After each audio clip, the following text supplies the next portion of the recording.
കൂടി തേടാം. ഇപ്പോൾ CPM-ൽ നിന്ന് ശ്രീ അരുൺകുമാർ നമ്മോടൊപ്പം ചേരുന്നു. ശ്രീ അരുൺകുമാർ, എന്ത് കാഴ്ചയാണ് ഈ കാണുന്നത്? തെരുവിൽ കുത്തിയിരിക്കുകയാണ് ഗവർണർ. അദ്ദേഹത്തിന്റെ വാഹനം തടയാൻ SFI ശ്രമിച്ചു, അദ്ദേഹം പ്രതിഷേധിക്കുന്നു. എന്താണ് ഇവിടെ സംഭവിച്ചതെന്ന് മനസ്സിലാകുന്നുണ്ടോ? ജനാധിപത്യപരമായിട്ടുള്ള പ്രതിഷേധം ഒരു ജനാധിപത്യ രാജ്യത്ത് സ്വാഭാവികമായിട്ടും ഉണ്ടാവുമല്ലോ. സർവകലാശാലകളെ കാവ്യവൽക്കരിക്കാനുള്ള ശ്രമത്തിനെതിരെ SFI പ്രഖ്യാപിതമായിട്ടുള്ള സമരപാതയിൽ തന്നെയാണ്.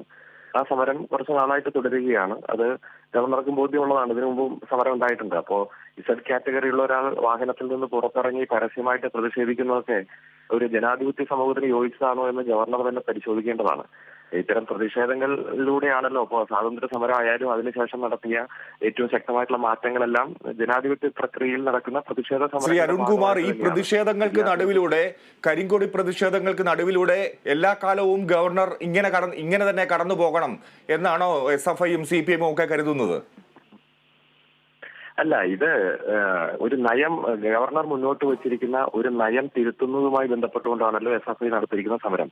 ഇപ്പോൾ സർവകലാശാല നിയമങ്ങൾ എല്ലാം കേരളത്തിന്റെ നിയമസഭ പാസാക്കിയ നിയമമാണ്. ആ നിയമത്തിന്റെ ഭാഗമായിട്ട് തന്നെയാണ് ഗവർണർക്ക് ചാൻസലറായി പ്രവർത്തിക്കാനുള്ള അധികാരം. പക്ഷേ സെനറ്റിലേക്കും സിൻഡിക്കേറ്റിലേക്കും എല്ലാം ആളുകളെ നോമിനേറ്റ് ചെയ്യുമ്പോൾ കൃത്യമായി തനിക്ക് ഇഷ്ടമുള്ളവരെ തിരികെ കയറ്റുന്ന സാഹചര്യം കാണുകയാണ്. അപ്പോൾ വൈസ് ചാൻസലർ കൊടുത്ത വിവിധ മേഖലകളിലെ എക്സ്പെർട്ടുകളെ ഉൾപ്പെടുത്തിക്കൊണ്ടുള്ള ലിസ്റ്റ് അവഗണിച്ചുകൊണ്ട് ഏകപക്ഷീയമായി പ്രവർത്തിക്കുന്നു. അത് കൃത്യമായിട്ട് സർവകലാശാല നിയമങ്ങൾക്ക് വിരുദ്ധമാണ്. അപ്പൊ അദ്ദേഹം നോമിനേറ്റ് ചെയ്ത ആളുകൾ നിരവധി ക്രിമിനൽ കേസുകളിൽ പ്രതിയായതും അത് പ്രതിയായിട്ടുള്ള ആളുകളാണെന്നും വേണ്ടത്ര യോഗ്യത ഇല്ലാത്തവരാണെന്നുള്ള വിവരങ്ങളൊക്കെ അടുത്ത ദിവസം പുറത്തു വരികയാണ്. അപ്പൊ ഈ ഒരു സാഹചര്യത്തിൽ ജനാധിപത്യപരമായിട്ടുള്ള പ്രതിഷേധം ആണല്ലോ വിദ്യാർത്ഥി പ്രസ്ഥാനങ്ങൾ നടത്തുന്നത്. അങ്ങനെ പ്രതിഷേധിക്കാനേ പാടില്ല, അത്തരം പ്രതിഷേധങ്ങൾ ഞാൻ അനുവദിക്കില്ല എന്ന് ഒരു ഭരണാധികാരികൾക്ക് പറഞ്ഞാൽ അത് ഒരു ജനാധിപത്യ രൂപമായിട്ട് നമുക്ക് കാണാൻ കഴിയില്ല. ജനാധിപത്യത്തിൽ എല്ലാ തരത്തിലുള്ള പ്രതിഷേധം ഉണ്ടാവും. ആ പ്രതിഷേധമാണ് ഇവിടെ ഉണ്ടായതെന്നതാണ് ഞാൻ മനസ്സിലാക്കുന്നത്. പക്ഷേ ഇത് അതിര് കടക്കുന്നില്ലേ ശ്രീ അരുൺകുമാർ? വലിയ തോതിൽ SFI പ്രവർത്തകർ അദ്ദേഹത്തിന്റെ ഗവർണറുടെ കാറിന് മുന്നിലേക്ക് ചാടുക, കരിങ്കൊടിയുമായി പ്രതിഷേധിക്കുക, കാറ് തടഞ്ഞു നിർത്താൻ ശ്രമിക്കുക, ഇത്തരത്തിൽ പ്രതിഷേധിക്കുന്നത് ജനാധിപത്യ സമരം എന്ന് ഏതറ്റം വരെ നമുക്ക് പറയാൻ കഴിയും? ഗവർണർ കേരളത്തിൽ കൂടെ ഈ പ്രതിഷേധങ്ങൾക്ക് നടുവിലൂടെ സഞ്ചരിച്ചാൽ മതി എന്ന് SFI-യും CPM-ഉം തീരുമാനിക്കുകയാണോ? അല്ല, ഇവിടെ റോഡ് സൈഡിൽ നിന്ന് കരിങ്കൊടി കാണിച്ചുള്ള പ്രതിഷേധ സമരമാണ് നമ്മൾ കണ്ടത്. കാറ് നിർത്തിയതും കാറിൽ നിന്ന് പുറത്തിറങ്ങിയതും Z കാറ്റഗറിയിലുള്ള ഒരാൾ ചെയ്യാൻ പാടില്ലാത്ത കാര്യങ്ങൾ ചെയ്തതുമെല്ലാം ഗവർണറാണെന്ന ആ ചിത്രങ്ങളും വീഡിയോയും കണ്ടാൽ നമുക്ക് മനസ്സിലാവും. ഇവിടെ ഗവർണർക്ക് പ്രത്യേകമായിട്ടുള്ള ലക്ഷ്യങ്ങളുണ്ട്. ആ ലക്ഷ്യങ്ങളുടെ പൂർത്തീകരണത്തിന് വേണ്ടി പല രൂപത്തിലും അദ്ദേഹം ഒരു അജണ്ട വെച്ചുള്ള പ്രവർത്തനം കുറച്ച് നാളായി കണ്ടുകൊണ്ടിരിക്കുകയാണ്. ഇപ്പൊ 2 ദിവസം മുമ്പ് നമ്മൾ ചർച്ച ചെയ്തു, നിയമസഭയിലെ നയപ്രഖ്യാപനവുമായി ബന്ധപ്പെട്ടുകൊണ്ടെല്ലാം ചെയ്യേണ്ട കാര്യം കൃത്യമായി ചെയ്തില്ലല്ലോ. അപ്പൊ അത് കീഴ്വഴക്കങ്ങളുടെ ലംഘനമാണ് എന്ന രൂപത്തിൽ മാത്രം നമ്മൾ കണ്ടു. കാരണം ഭരണഘടനാപരമായിട്ടുള്ള പ്രശ്നങ്ങളില്ലെങ്കിലും അതിന്റെ ഒരു സാഹചര്യവും യാഥാർത്ഥ്യവും നമുക്ക് മനസ്സിലായി. അപ്പോ ഗവർണർ ചെയ്യുന്നതെല്ലാം കറക്റ്റ്, ബാക്കി എല്ലാവരും ചെയ്യുന്നത് തെറ്റാണ്, അതൊന്നും ചെയ്യാൻ പാടില്ലെന്ന് പറഞ്ഞാൽ അതൊന്നും നടക്കുന്ന കാര്യമല്ല. ഈ ജനാധിപത്യ ഇന്ത്യ ജനാധിപത്യ രാജ്യമായി തുടരുന്നിടത്തോളം കാലം എല്ലാ തരത്തിലുള്ള ജനാധിപത്യ പ്രതിഷേധങ്ങൾ ഉണ്ടാവും. ആ പ്രതിഷേധങ്ങൾ കണ്ടു വളർന്നതാണ് ഈ രാജ്യം. അത്തരത്തിലുള്ള ഒരു പ്രതിഷേധം ഇല്ലെങ്കിൽ നമുക്ക് സ്വാതന്ത്ര്യം പോലും കിട്ടില്ലല്ലോ. ഇപ്പോഴും ബ്രിട്ടീഷ്. ശ്രീ അരുൺകുമാർ, എന്താണ് സംഭവിക്കുന്നത് ഇപ്പോൾ? അവിടെ ഇരുന്ന് കസേരയിൽ തെരുവിലിരുന്ന് അദ്ദേഹം കേന്ദ്രത്തെ ബന്ധപ്പെടുകയാണ്. അദ്ദേഹത്തിന്റെ അധികാര പരിധിയുണ്ടല്ലോ, അതൊക്കെ ഉപയോഗിച്ച് അദ്ദേഹം കേന്ദ്ര സർക്കാരിനെ ബന്ധപ്പെടുന്നു. അദ്ദേഹത്തിന് പരാതി പറയാൻ പറ്റുന്ന മേഖലകളിൽ ഒക്കെ, ഉന്നത മേഖലകളിൽ അദ്ദേഹം പരാതിപ്പെടുകയാണ്. ഇതൊക്കെ കേന്ദ്ര സർക്കാരിന് ദോഷമാകില്ലേ? കേരള സർക്കാരിന്, സംസ്ഥാന സർക്കാരിന് ദോഷമാകില്ലേ? ഇല്ല, ഇതിപ്പോ ഗവർണറുടെ പദവിയും ഗവർണറുടെ അധികാരമെല്ലാം ഇന്ത്യൻ ഭരണഘടനയുടെ ആർട്ടിക്കിൾ 153 മുതൽ 167 വരെ പറഞ്ഞിട്ടുണ്ട്. ആ ഗവർണർ ഭരണഘടനാപരമായി പ്രവർത്തിച്ചാൽ ആർക്കും ഒരു എതിർപ്പുമില്ല.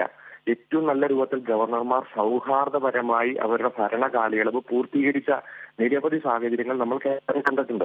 അദ്ദേഹം ഭരണഘടനയെ വികലമാക്കാനും ഭരണഘടനയ്ക്ക് എതിരെ പ്രവർത്തിക്കുകയും താങ്കൾക്കുള്ള അധികാരപരിധി ലംഘിക്കുമ്പോഴുമാണ് ഇവിടെ പ്രതിഷേധങ്ങൾ ഉണ്ടായത്. അല്ലാതെ ഗവർണർ പദവിയുമായി ബന്ധപ്പെട്ടുകൊണ്ട് നമുക്കൊരു പ്രതിഷേധമില്ല. ആരിഫ് മുഹമ്മദ് ഖാൻ ഭരണഘടനാപരമായി പോയാൽ ഒരു തരത്തിലുള്ള എതിർപ്പുമില്ല. തനിക്കുള്ള അധികാരം, ഇപ്പോ ബില്ലുകൾക്ക് മേൽ അടയിരിക്കരുതെന്ന് പറഞ്ഞ സുപ്രീം കോടതിയല്ലേ, തീ കൊണ്ട് തലചൊറിയരുതെന്ന് പറഞ്ഞ സുപ്രീം കോടതിയാണ്. ആ ഒരു സാഹചര്യമാണ്. അപ്പോ അദ്ദേഹം വലിയ അനുഭവ സമ്പത്തുള്ള ആളാണ്. 6-7 രാഷ്ട്രീയ പാർട്ടികളിൽ മാറി പാർട്ടി പ്രധാനപ്പെട്ട സ്ഥാനമാനങ്ങളൊക്കെ വഹിച്ച ആളാണ്. കേന്ദ്രത്തെ ബന്ധപ്പെടാനും ഇത്തരത്തിൽ എല്ലാ തരത്തിലുള്ള ഷോ കാണിക്കാനും ഉള്ള അധികാരമുണ്ട്. അദ്ദേഹത്തിന്റെ രൂപത്തിൽ പോകുന്നു. പക്ഷേ ഇവിടെ ജനാധിപത്യ പ്രതിഷേധം എന്താണ് അതിന്റെ കാരണം, എത്ര നാളായി ഇത് നടക്കുന്നു, ഇതൊക്കെ നമുക്ക് ബോധ്യമുള്ളതാണ്. അതുകൊണ്ട് അദ്ദേഹം ഇത്തരത്തിൽ ഏത് തരത്തിലുള്ള പ്രതിഷേധം കാണിച്ചാലും അല്ലെങ്കിൽ ഷോ കാണിച്ചാലും ജനങ്ങൾക്ക് ഇത് കാണുമ്പോൾ കാര്യം മനസ്സിലാകും. ശ്രീ അരുൺകുമാർ, അതുകൊണ്ട് തന്നെ നിങ്ങൾ വലിയ പിന്തുണ കൊടുക്കുകയാണ് SFIക്ക്. ഈ ഷോ തെരുവിലിരുന്ന് റോഡിലിരുന്ന് ഷോ കാണിക്കുന്നു എന്ന് നിങ്ങൾ പറയുന്നു. എന്തു തന്നെ ആയാലും SFIക്ക് കൂടുതൽ കരുത്തു പകരുന്ന പ്രസ്താവനകളാണ് അരുൺകുമാർ ഇതൊക്കെ. അല്ല, SFI എന്നെ ചോദിക്കേ, സർവകലാശാല സെനറ്റുകളെയും സിൻഡിക്കേറ്റുകളെയും അവിടുത്തെ ജനാധിപത്യ പ്രക്രിയയും വെല്ലുവിളിച്ചുകൊണ്ട് ഗവർണർ നടത്തുന്ന പ്രവർത്തനത്തെ എല്ലാ വിഭാഗം ആളുകളും കൂട്ടായിട്ട് എതിർക്കണമല്ലോ. അപ്പൊ മറ്റു സംസ്ഥാനങ്ങളിലൊക്കെ ഉള്ള സാഹചര്യം നമുക്കറിയാം. ഇവിടെ തനിക്ക് ഇഷ്ടമുള്ളവരെയൊക്കെ കൊലക്കേസിലെ പ്രതികളുടെ ബന്ധുക്കളെ വരെ നമ്മൾ കണ്ടു. അതുപോലെ ഒരു യോഗ്യതയില്ലാത്ത ഒന്നാം സ്ഥാനത്ത് വന്ന റാങ്ക് ഹോൾഡറെ മാറ്റി വെച്ചുകൊണ്ട് ABVPയുടെ യൂണിറ്റ് സെക്രട്ടറിനെ വരെ നേരിട്ട് സെനറ്റിലേക്ക് നോമിനേറ്റ് ചെയ്ത സാഹചര്യമൊക്കെ ഉണ്ട്. തനിക്ക് എന്ത് നിയമവിരുദ്ധവും ചെയ്യാൻ എനിക്കുള്ള അധികാരമുണ്ട് എന്ന് ഗവർണർ പറഞ്ഞാൽ അങ്ങനെ അതിനെ അനുവദിച്ചു കൊടുക്കുന്ന ഒരു സംസ്ഥാനമല്ലല്ലോ കേരളം. ഇവിടെയൊക്കെ എത്രയോ ജനാധിപത്യ പ്രതിഷേധങ്ങളും പ്രക്ഷോഭങ്ങളും നടന്നാണ്. അതുകൊണ്ട് ഈ സമരത്തിന്റെ കോസാണ് കാണേണ്ടത്. ആ സമരം ഏറ്റവും ജനകീയമായിട്ടുള്ള സമരവും കുറച്ച് നാളായി അവർ ഉയർത്തിപ്പിടിച്ചിരിക്കുന്ന മുദ്രാവാക്യമാണ്. സർവകലാശാലകളെ തകർക്കുന്ന നയത്തിനെതിരായിട്ടുള്ള സമരമാണ്. ആ സമരത്തിന്റെ മുദ്രാവാക്യത്തിനാണ് പിന്തുണ കൊടുക്കുന്നത്. ആ സമരത്തിന്റെ രൂപവും ജനാധിപത്യപരമായി തന്നെയാണ് നടത്തിയത്. ആ ഇസഡ് കാറ്റഗറിയുള്ള ആൾ വണ്ടിയിൽ നിന്ന് ചാടിയിറങ്ങി കുത്തിയിരുന്നതൊന്നും നമ്മൾ ഇതിനു മുമ്പ് കണ്ടിട്ടില്ല. അങ്ങനെ എനിക്ക് എന്തിനും ചെയ്യാൻ അധികാരമുണ്ടെന്ന് ഗവർണർ പറഞ്ഞാൽ ജനങ്ങൾ അതിനെല്ലാം അർഹിക്കുന്ന അവജ്ഞയോടെ തള്ളിക്കളയുന്നത് യാതൊരു സംശയമില്ല. ശ്രീ അരുൺകുമാർ, ഇപ്പോൾ SFI ഈ പ്രതിഷേധം നടത്തുന്നു. ഗവർണർ ആവശ്യപ്പെടുന്നത്, ഇപ്പോൾ ഞാൻ മനസ്സിലാക്കുന്നത്, ഒരു 17 പേർക്കെതിരെ SFI പ്രവർത്തകർക്കെതിരെ കേസെടുത്തിട്ടുണ്ടെന്നാണ്. ഗവർണർ പറയുന്നു അങ്ങനെയല്ല വേണ്ടത്, 50ഓളം പേരുണ്ട്, അവർക്കെതിരെയെല്ലാം കേസെടുക്കണം, ക്രിമിനൽ കുറ്റപ്രകാരം കേസെടുക്കണം. ഒപ്പം ഇതിന്റെ FIR തന്നെ കാണിക്കാതെ താൻ അവിടുന്ന് പോകുന്നില്ല എന്നാണ് പറയുന്നത്. അത് സർക്കാർ കാര്യമാക്കുന്നില്ലേ? ഇല്ലില്ല. കാരണം ഇവിടെ തിരുവനന്തപുരത്തെ കരിങ്കൊടി കാണിച്ച് SFIക്കാർ 1 മാസത്തിലധികം ജയിലിൽ കിടന്നു. ഇവിടെ പോലീസിന് കിട്ടിയ പരാതി അല്ലെങ്കിൽ ഒരു സംഭവം നടന്നാൽ, കോഗ്നിസബിൾ ഒഫൻസ് നടന്നാൽ ക്രിമിനൽ നടപടിക്രമ പ്രകാരം നടത്തേണ്ട കാര്യം പോലീസ് ചെയ്യും. FIR രജിസ്റ്റർ ചെയ്ത് എന്നെ കൊണ്ടുവന്ന് കാണിച്ചാൽ മാത്രമേ ഇതൊക്കെ ധാർഷ്ട്യമാണ്. ഇതൊക്കെ പഴയ ഏകാധിപത്യ സ്വേച്ഛാധിപത്യ കാലത്ത് ചെയ്യുന്ന രീതിയാണ്. ജനാധിപത്യപരമായി ഗവർണർക്ക് ഇപ്പോൾ ഇതുമായി ബന്ധപ്പെട്ടുകൊണ്ട് ക്രിമിനൽ നടപടിക്രമവുമായി ബന്ധപ്പെട്ടുള്ള കാര്യങ്ങളൊക്കെ അറിയാമല്ലോ. അല്ലാതെ ഏകപക്ഷീയമായി ഇത് ചെയ്താലേ ഞാൻ പോകുള്ളൂ എന്നൊക്കെ പറഞ്ഞാലും അതൊക്കെ ജനങ്ങൾക്ക് കൃത്യമായിട്ട് അറിയാം. എന്തായാലും ജനാധിപത്യപരമായിട്ടുള്ള പ്രതിഷേധങ്ങളെ തകർക്കാൻ ആര് നോക്കിയാലും ഈ നാട് അതിനെ അംഗീകരിച്ചു കൊടുക്കുന്ന സാഹചര്യമില്ല. SFI ചെയ്യുന്നത് ജനാധിപത്യപരമാണ്. ഗവർണറെ പ്രതിഷേധിച്ചു, അവിടെ ക്രിമിനൽ കേസ് രജിസ്റ്റർ ചെയ്യുന്നുണ്ട്, പ്രതികളെ അറസ്റ്റ് ചെയ്യുന്നുണ്ട്. അല്ലാതെ ഉള്ള മുഴുവൻ പ്രതികളെ ഇപ്പൊ അറസ്റ്റ് ചെയ്ത് കൊണ്ടുവന്നാലേ ഞാൻ ഇവിടുന്ന് പോകുള്ളൂ എന്നൊക്കെ പറഞ്ഞാൽ ഇത് ഒരു ജനാധിപത്യ രാജ്യത്ത് നടക്കുന്ന സാഹചര്യമാണോ? അതൊക്കെ നോക്കിക്കണ്ടാൽ നമുക്ക് മനസ്സിലാകുന്നതല്ലേ. ചുരുക്കത്തിൽ അരുൺകുമാർ, ഒരു ചോദ്യം കൂടി. ഈ ഗവർണർ കാണിക്കുന്ന ഈ ഷോ, താങ്കൾ പറഞ്ഞതുപോലെ ഈ ഷോ ഒരു തരത്തിലും സർക്കാർ അംഗീകരിക്കില്ല, പോലീസ് അംഗീകരിക്കില്ല എന്ന് തന്നെയാണോ മനസ്സിലാക്കേണ്ടത്? ചുരുക്കത്തിൽ അല്ല, നിയമപരമായിട്ടുള്ള കാര്യങ്ങൾ പോലീസ് കൃത്യമായി ചെയ്യും. ഞാൻ പറഞ്ഞല്ലോ, 1 മാസത്തിലധികം SFIയുടെ പ്രവർത്തകർ ജയിലിൽ കിടന്നല്ലോ. അപ്പൊ ഹൈക്കോടതിയാണല്ലോ അവർക്ക് ജാമ്യം കൊടുത്തത്. കർശനമായിട്ടുള്ള കണ്ടീഷന്റെ ഭാഗമായി ജാമ്യം കൊടുത്തു. അതേപോലെ സമാനമായിട്ടുള്ള സാഹചര്യമല്ലേ ഇപ്പൊ മുഖ്യമന്ത്രിയുടെ വാഹന വ്യൂഹത്തിനെതിരെ, മന്ത്രിമാർ സഞ്ചരിച്ച വാഹനത്തിനെതിരെ ഷൂ എറിഞ്ഞു. ആ ഷൂ എറിഞ്ഞ പ്രതികളെ കൊണ്ടുപോയി ഹാജരാക്കിയപ്പോൾ അപ്പൊ തന്നെ മജിസ്ട്രേറ്റ് ജാമ്യം കൊടുത്തൊക്കെ നമ്മൾ കണ്ടതാണ്.